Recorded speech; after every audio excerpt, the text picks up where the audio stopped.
Bien, bien. ¿En qué nos quedamos la clase pasada? Estábamos viendo todavía lo de, terminando de ver lo de Banco de México. ¿Sí? Sí, Ok. Pongo la presentación y continuamos. gracias, maestra.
Ok. ¿En qué parte nos quedamos, si se recuerda?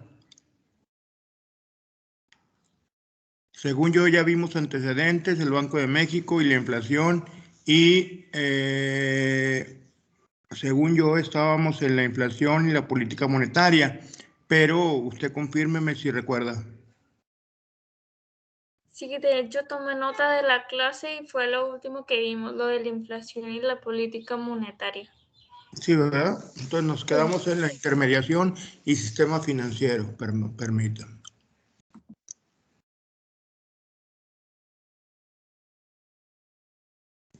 Bueno, pues aquí ya nada más para retomar el tema, estamos viendo Banco de México y Banco de México, una de sus principales funciones es controlar la inflación en México y aquí pues, nos dice que la inflación es el aumento sostenido y generalizado del aumento de los precios de los productos, bienes, servicios que se comercializan en la economía de un país determinado, en este caso México, y que el índice nacional de precios al consumidor es un indicador económico que nos ayuda a medir la inflación. Ese índice nacional de precios al consumidor ahorita es el tema siguiente, vamos. Eh, en cualquier economía la inflación tiene costos significativos, que eso también ya lo vimos. Y aquí íbamos en esto, en la inflación y la política monetaria. La política monetaria es una de las grandes funciones del Banco de México. En conjunto con el gobierno actual o el gobierno en turno, toma estas políticas económicas para poder tener como objetivo principal el controlar la inflación. Dice el texto, la política monetaria es el conjunto de acciones que el Banco de México lleva a cabo para influir sobre las tasas de interés y las expectativas inflacionarias del público, a fin de que la evolución de los precios sea congruente con el objetivo de mantener un entorno de inflación baja y estable. ¿Qué es la? Y aquí nos podemos ver en el cuadrito de abajo, dice que la política monetaria va dirigida a cumplir los objetivos de la inflación o la meta que tiene el Banco de México. Obviamente ahorita en épocas actuales estamos viviendo una inflación no esperada principalmente por dos aspectos. Uno, la pandemia, que ya en este marzo cumplimos 2 años y que hace 2 años pues se tomaron medidas que tenían que tomarse. Una es el confinamiento social, la sana distancia, el cerrar actividades económicas no esenciales, pero eso trajo consigo, uno, que se pudiera abatir o todavía estamos en el abatimiento de la pandemia. Obviamente yo en lo que tengo de vida, que pues ya me ha tocado dos pandemias, una la del H1N1, que fue aquí también en México, aquí nació en México, pero esa duró 2 meses y se acabó. También hubo confinamiento social, cierre de algunas actividades, pero fue muy leve. De hecho, se felicita a México por el control que tuvo de la pandemia. Con esta nueva pandemia, que en este caso es el coronavirus o el COVID-19, pues hemos tenido muchas consecuencias graves. Una de ellas es el número de contagios, otra es el número de muertos, el número de enfermos, que en algunos países se colapsó el sistema de salud. En México, pues afortunadamente no tanto, pero estas medidas han provocado que muchas empresas estén en crisis económica. Hay muchos sectores que no han podido todavía levantar.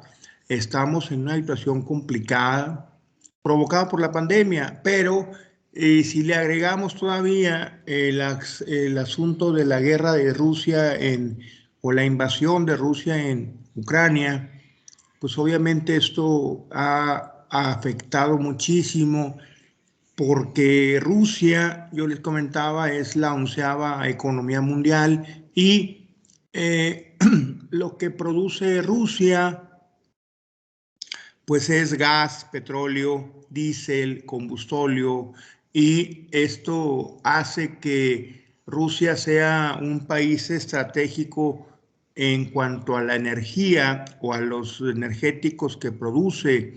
Por lo tanto, es el proveedor número uno de Europa. Créanme que si dejaran de comprar gas, gasolina, diésel, petróleo de Rusia en Europa, pues hubiera un gran problema. De hecho, lo estamos viviendo. Estados Unidos acaba de anunciar que ya no va a comprar ningún producto que provenga de Rusia, ni en lo energético. Entonces, por lo tanto, esto hace que el precio del petróleo suba. Y si sube el precio del petróleo, pues obviamente sube el precio de la gasolina, el diésel, y eso ha ocasionado inflación. En México, afortunadamente, el precio de la gasolina estaba muy cara desde antes, pero estaba cara porque tenía un impuesto, que es el impuesto especial de producción y servicios, también conocido como IEPS. El precio del litro de gasolina, por ejemplo, la verde o la magna, era de 21 pesos, pero 5.50 pesos eran puro impuesto. Por lo tanto, el precio del litro de gasolina debería andar cerca de 15 pesos, pero andaba en 21 por el impuesto que cobra el gobierno.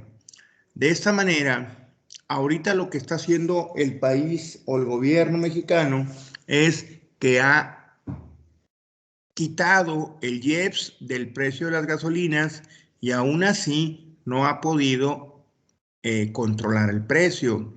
Hoy en día la gasolina en algunos lugares se vende a 20, en otros lados a 23, y ya no está con el IEPS.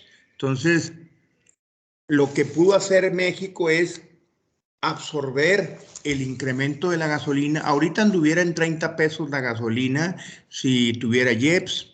Al quitarle el IEPS al precio de la gasolina, pues prácticamente con el aumento de 15 de 21, pues aumentó casi 6 pesos, aumentó lo que era el IEPS antes. Pero si siguen los problemas en Rusia, pues puede ocasionar que la gasolina sin IEPS pues suba a 22, 23, 25, 30 pesos por litro la gasolina, y eso pues ocasionaría inflación generalizada. Otro de los grandes productos que exporta Rusia son granos para la alimentación de el ganado. Uno de ellos es el maíz, otro la avena. A ver, permítame.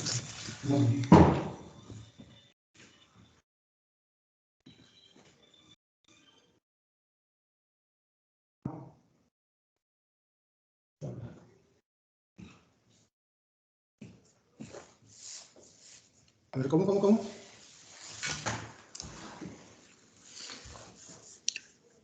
Pues ahorita lo acabo de ver, no los he revisado, pero vi que nada más eran acuses, no vienen las declaraciones. Si se puede, sí, pues para hacerle un expediente y dárselo, aquí está. Ahora, tú te guiaste a ver, permítame, voy a tomar esa llamada. Tú me enviaste lo que le faltaba de acuerdo a la opinión de cumplimiento. Y es correcto, pero yo como lo que deberíamos haber hecho, según yo, es, por ejemplo, le falta 2020, ok, presentar de enero a diciembre de 2020, tanto la... ¿Cómo?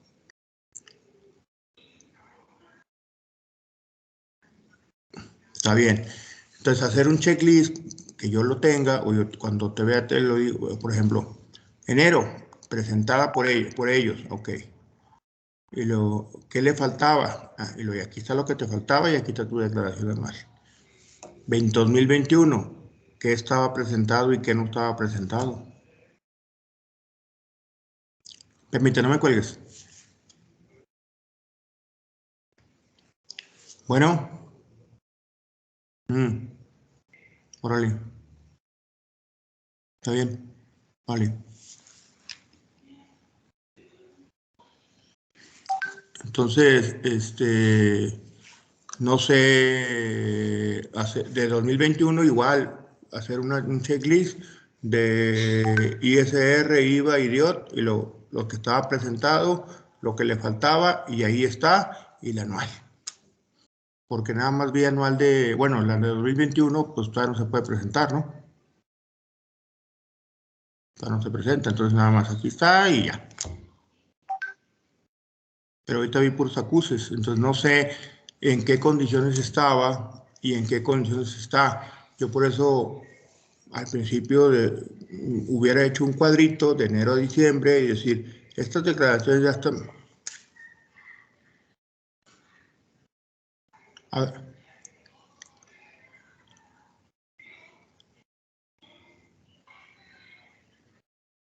sí, pero a ver, todas las que le faltaban las presentaste en ceros.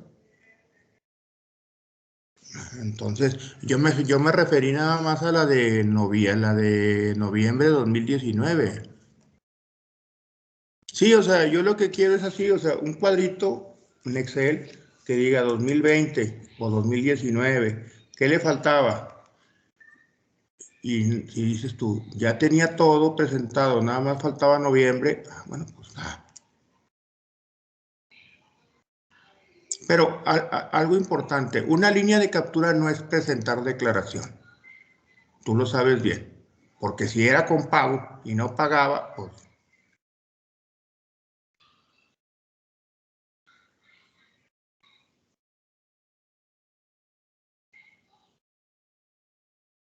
sí.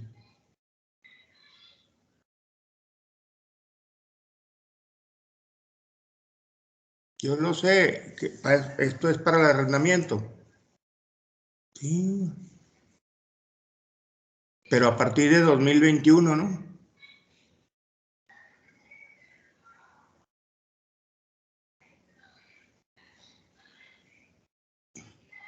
pero ya las pagó. Entonces no presentó nada, no presentó nada. O sea, eso es lo que voy. Una línea de captura no indica que presentó la declaración. Simplemente es un borrador.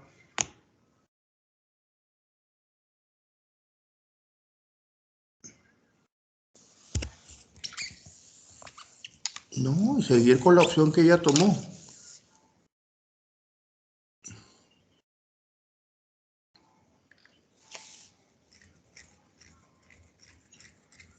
Bueno, ¿y ahí qué hiciste? ¿La presentaste en cero? Está bien, está bien,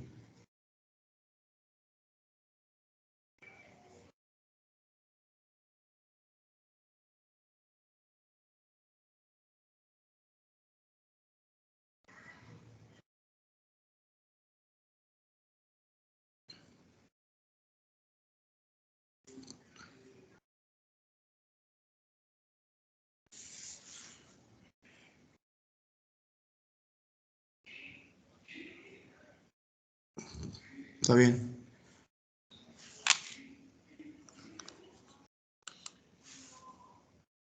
O sea, regularizar no quiere decir que sea simplemente, no sé, que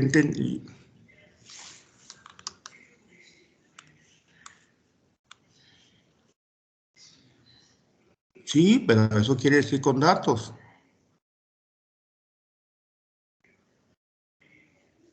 Está bien.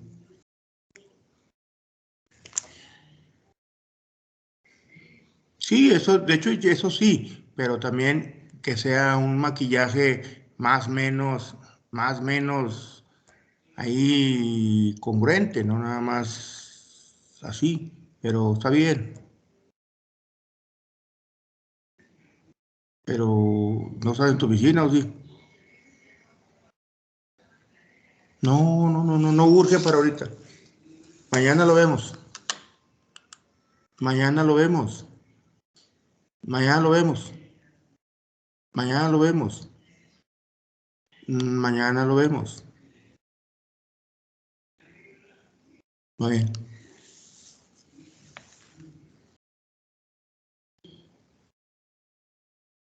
Bien, una disculpa, es que ahorita estoy en la oficina y en la oficina, ¿no? Y cosas así. Voy, permítanme, dejen ya terminar. Sí, no se preocupe, profe. Ya está.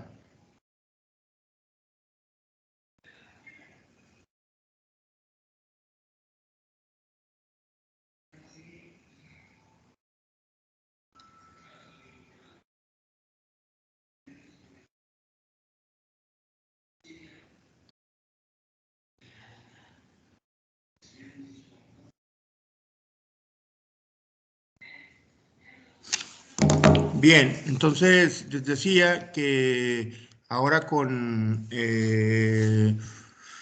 la guerra en Rusia, pues obviamente se ha complicado un poquito el escenario económico a nivel mundial y en México, pues obviamente como Rusia exporta petróleo, gas, gasolina, diésel, pues ha hecho que al momento, esto es cuestión especulativa. Todo el mundo está diciendo, bueno, a lo mejor Rusia ya no van a dejarle que venda, que exporte y se va a agotar la producción y entonces oferta y demanda, pues sube el precio.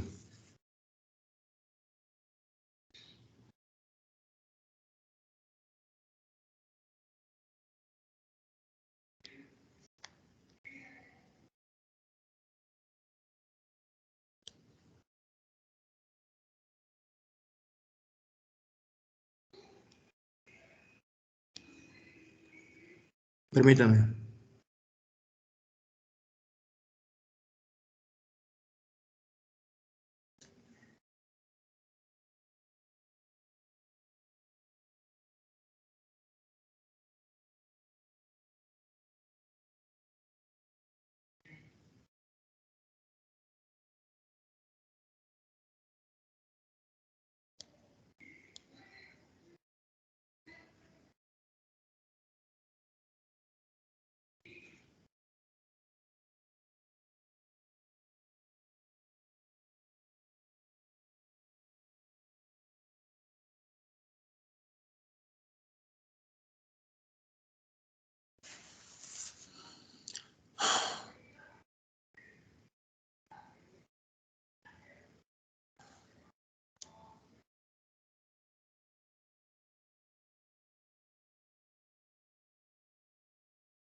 Bien, entonces les decía que pues, obviamente Rusia, al ser un país estratégico y que en dado momento no se le pudiera permitir exportar ni petróleo, ni gas, ni diésel, gasolina, pues obviamente eso hace que incremente el precio. Otro de sus productos que exporta son maíz, avena, trigo, que esto es alimento para el ganado. Por eso ahorita los ganaderos andan vueltos locos porque el precio del kilo de maíz estaba en 6 pesos y ahorita lo están dando en 8 pesos. Y esto pues hace que incremente sus costos de producción y ahorita están batallando porque la leche no la pueden subir o la están queriendo incrementar y al quererla incrementar pues obviamente va a subir el precio de la leche, el queso. ¿Y eso qué es? Inflación.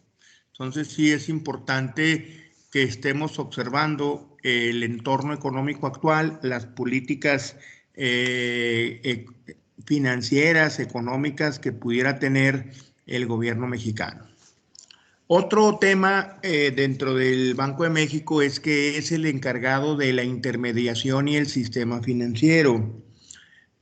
Las instituciones se han ido especializando para poder atender distintos nichos, ya sea en la parte de captación o de canalización de la inversión, como pueden ser los bancos, cajas de ahorro, casas de bolsa, SOFOMs, AFORES.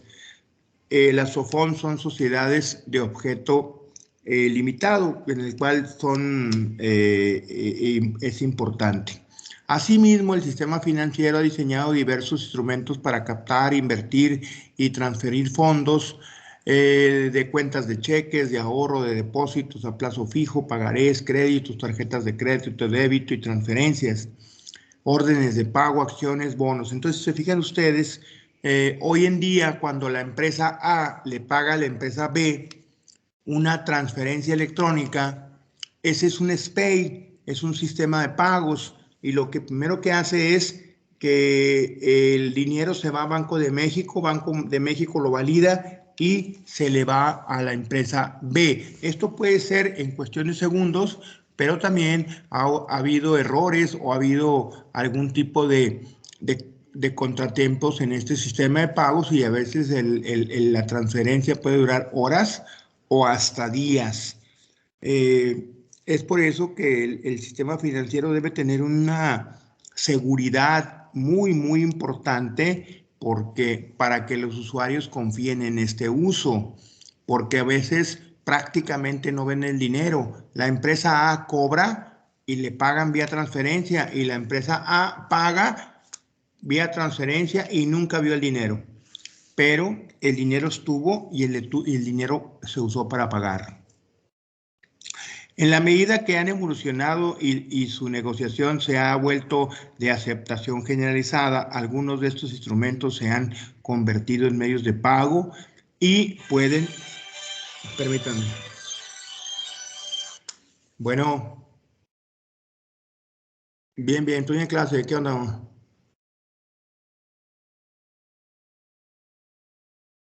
Yo creo que Lucy va a ir ahorita yo le hablo, todavía es temprano, mamá, son las 6,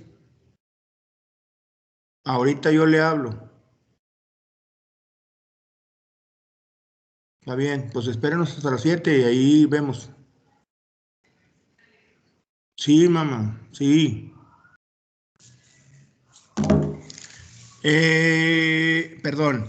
Asimismo, el sistema financiero, bueno, ya estábamos abajo, en el cual Banco de México ha tenido que establecer grandes medidas de seguridad para no verse hackeado por algunos genios de la computación, que llamados hackers, pero sí han intentado, de hecho han hackeado algunos bancos y esto ha ocasionado pues mucha incertidumbre y obviamente el riesgo lo asumen los bancos, pero atrás de todos los bancos está Banco de México dando esa seguridad a los cuentavientes.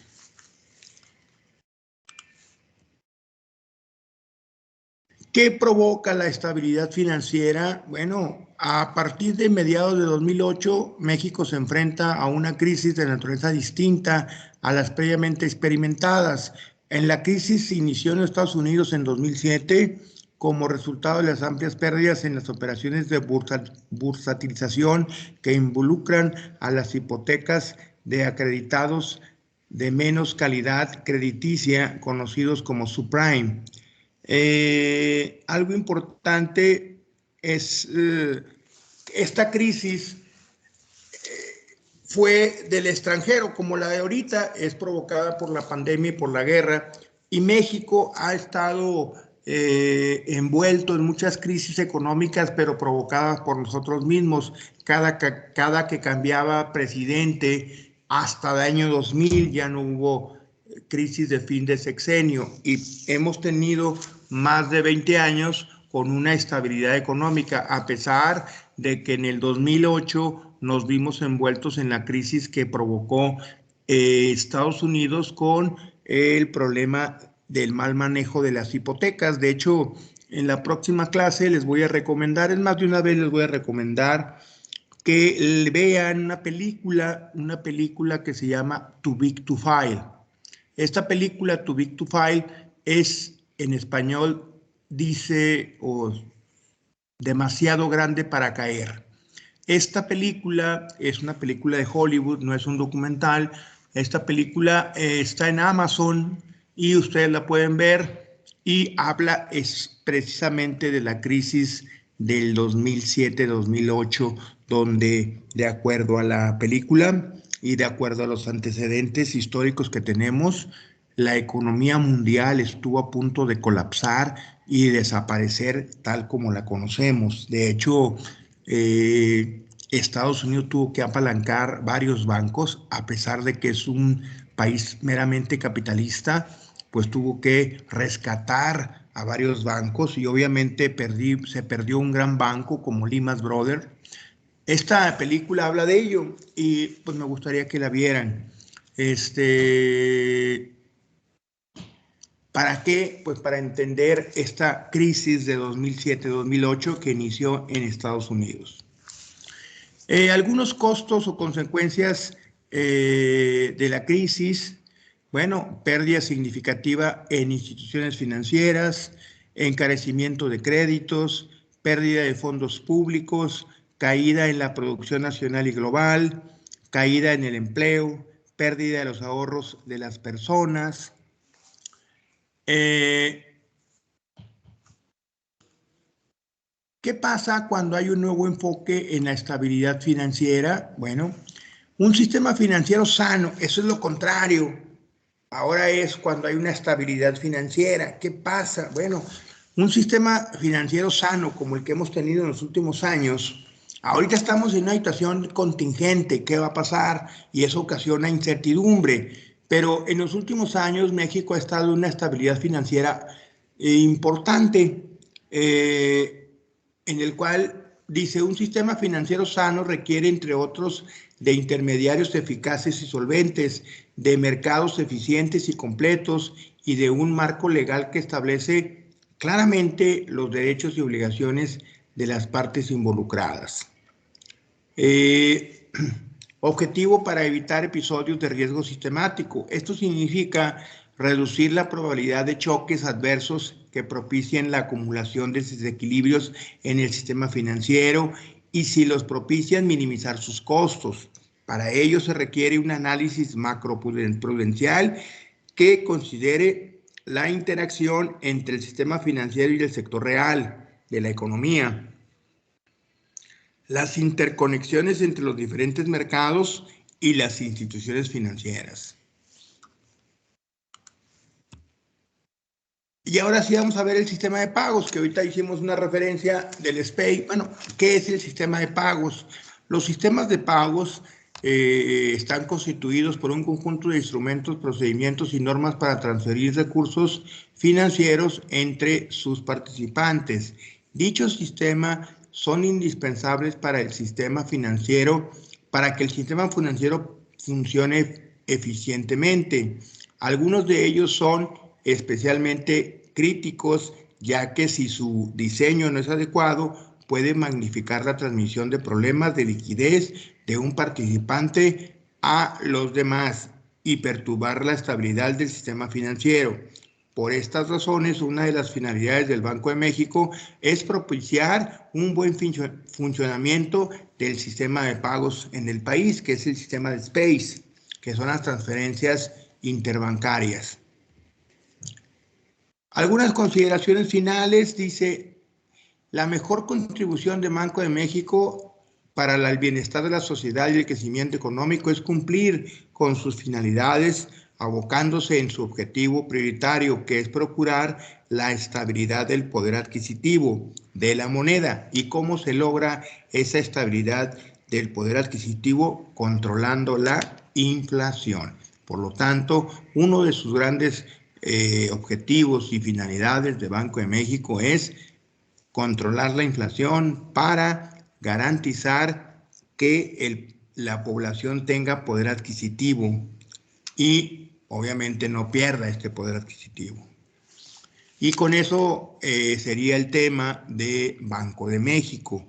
Ahorita voy a iniciar una introducción del siguiente tema, que es el índice nacional de precios al consumidor. Ya llevamos dos temas, inflación y Banco de México. Entonces ahorita voy a compartir el tercer tema, que es el índice nacional de precios al consumidor.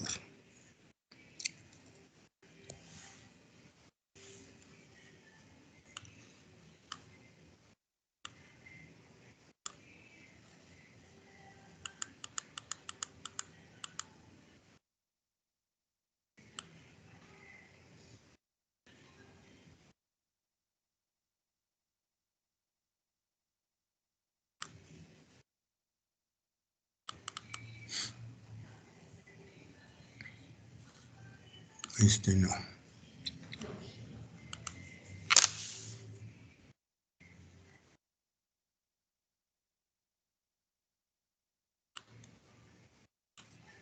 Aquí está.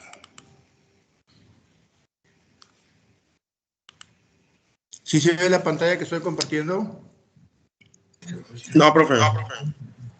¿No se ve? Tiene ratito que se ve oscura. ¿Tú sí la ves? Entonces soy yo. Déjame, me salgo y me vuelvo a conectar. A ver, comparto de nuevo, permítanme. ¿Ahí ya se ve? Sí. Muy bien. Sí, profe. Ok. ¿Cuál es el tercer tema de reexpresión? Bueno, pues es el índice nacional de precios al consumidor. Y vamos a ir hablando de qué es el índice. Muy seguramente ustedes lo han usado. La tabla de índices se las voy a también poner en pantalla. Fíjense.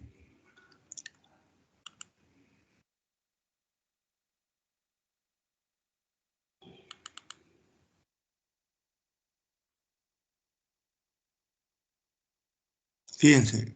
Es que esta está incompleta. Déjenme ver dónde está completa.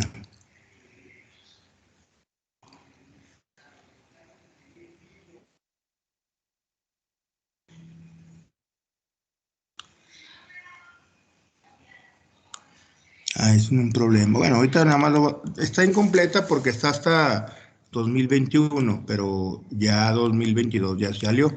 Esta es la tabla de índices. Es una tabla en el cual viene desde 1969 y viene el índice mes a mes, desde enero a diciembre. Y hasta la que les voy a compartir viene hasta 2022, pero esa se me quedó en la oficina. Entonces, la tabla 2020 ya salió, por ejemplo, hoy que es 14 de marzo, ya salió el índice de febrero 2022, porque se publica en el Diario Oficial de la Federación. Todos los días 10 de cada mes se publica el índice del mes anterior. Entonces, ahorita ya salió publicado el índice de febrero 2022 y yo me comprometo obviamente a pasarles la tabla completa. Este nada más es un ejemplo. Bien, entonces empezamos con el tema. Obviamente la tabla la vamos a usar cuando hagamos casos prácticos y yo les voy a encargar también alguna tarea, pero para ello también tienen que tener la tabla. Entonces, si tienen la tabla, pues obviamente se las voy a proporcionar actualizada.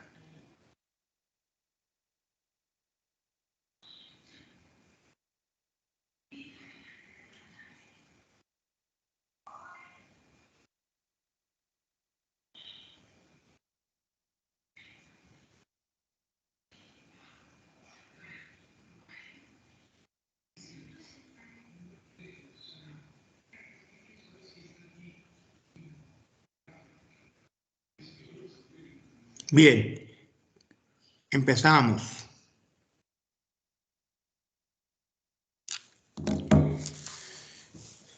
Índice Nacional de Precios al Consumidor, también conocido como INPC. El Índice Nacional de Precios al Consumidor, este es un documento metodológico de la base de segunda quincena de julio de 2018. El índice ha tenido varias bases. La última base es la de la segunda quincena de 2018. Ahorita vamos a hablar de ese tema. Bien.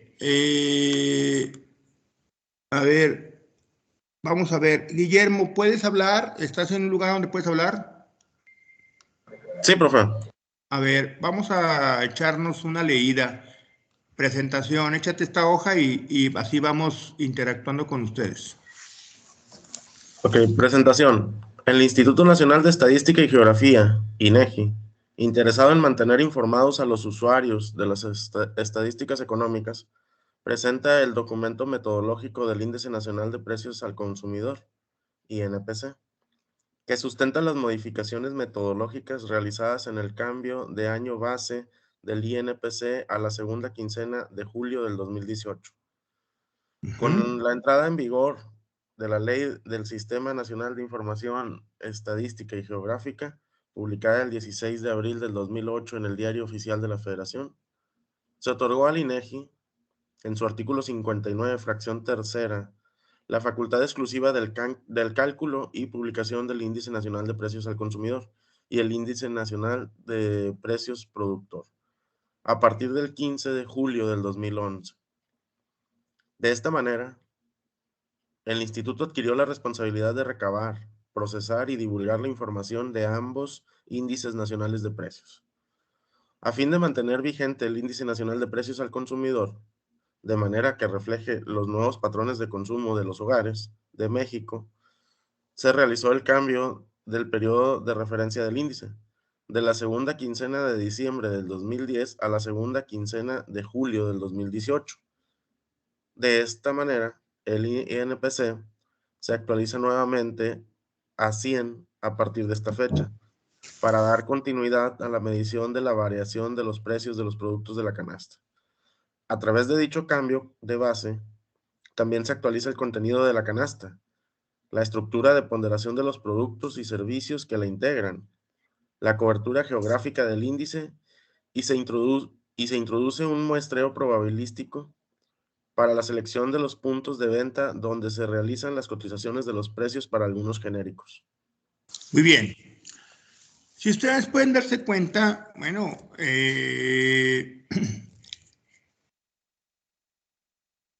antes Banco de México era el encargado de generar el INPC, pero se le dio la responsabilidad a partir del 15 de julio de 2011 para que el INEGI fuera el encargado de la generación y publicación del Índice Nacional de Precios al Consumidor.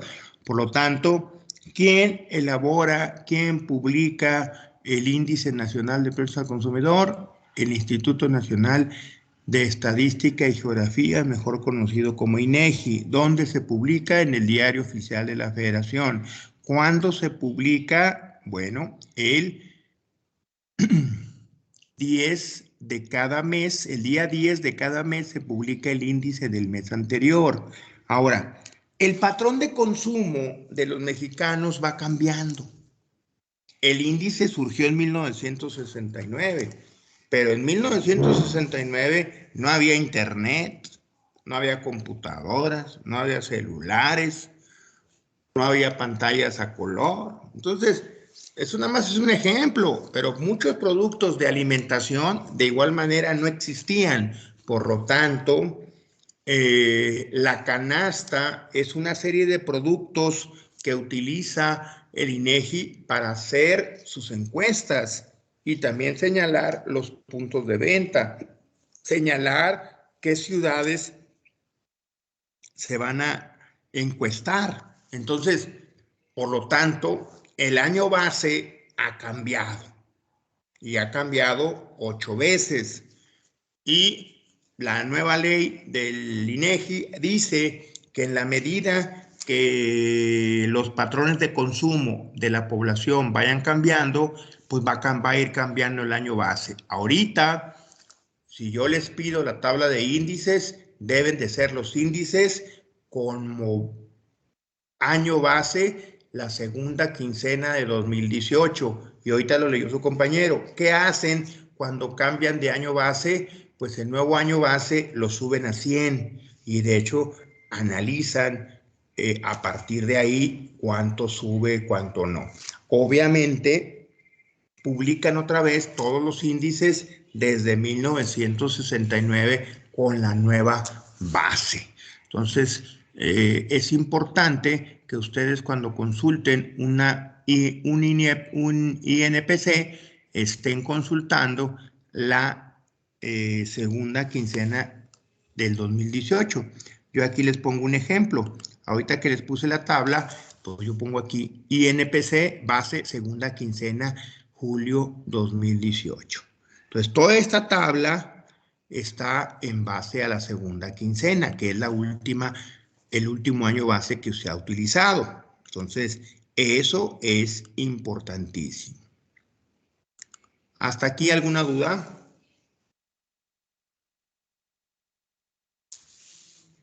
No, maestro. Bien. Los anteriores cambios, hablando de que ya ha habido cambios también en años base, dice, se detallan en este documento a fin de facilitar su consulta a los usuarios especializados de diversas índoles, expertos financieros, académicos, investigadores, empresarios, asociados, empresariales, profesionales de los medios de comunicación, tomadores de decisiones gubernamentales y otros usuarios. Ahí entran ustedes, otros usuarios, pues los estudiantes, así como el público en general. Con esta segunda actualización del INPC, desde que pasó a ser responsabilidad del instituto, ha habido 8, pero nada más el instituto o el INEGI ha estado participando o ha sido responsabilidad de él 2. Este reafirma el compromiso que tiene con la sociedad para generar información estadística de calidad, veraz, oportuna, confiable, a fin de coadyuvar al desarrollo nacional. El propósito de este documento metodológico es proporcionar al usuario interesado en la descripción amplia del diseño del consumidor INPC y dar a conocer las modificaciones que el INEGI introdujo al mismo tiempo con el cambio de año base. Cuando veamos CAP es cambio de año base a 2018, las cuales se realizan de conformidad con las recomendaciones de buenas prácticas internacionales y los lineamientos para la actualización de la información económica generada por la Dirección General de Estadísticas Económicas del INEGI. Con respecto a las recomendaciones internacionales, la resolución de la Conferencia Internacional de Estadísticas del Trabajo de 2003 propone que las ponderaciones se actualicen con mayor frecuencia, por ejemplo, una vez cada 5 años, que es lo que les decía ahorita yo, para asegurar su pertenencia en los países que experimenten cambios económicos significativos y por lo tanto cambios más rápidos en los patrones de consumo, deben actualizar sus ponderadores aún más a menudo, por ejemplo, una vez al año. Pues sería de locura cambiarlo cada año, pero Si hay cambios de patrones, nuevos artículos que surjan así dramáticamente, pues sí, sería ideal cada año. Por su parte, los lineamientos establecen las disposiciones para sistematizar de manera integral la actualización de la información estadística económica conforme a las características propias de cada programa en el marco del levantamiento periódico de los censos económicos y la actualización del sistema de clasificación industrial de América del Norte. Bien, pues ahí le vamos a dejar en la introducción. Una disculpa, ahorita me agarraron con mucha chamba. Espero que mañana, de hecho ahorita me voy a regresar a chambear.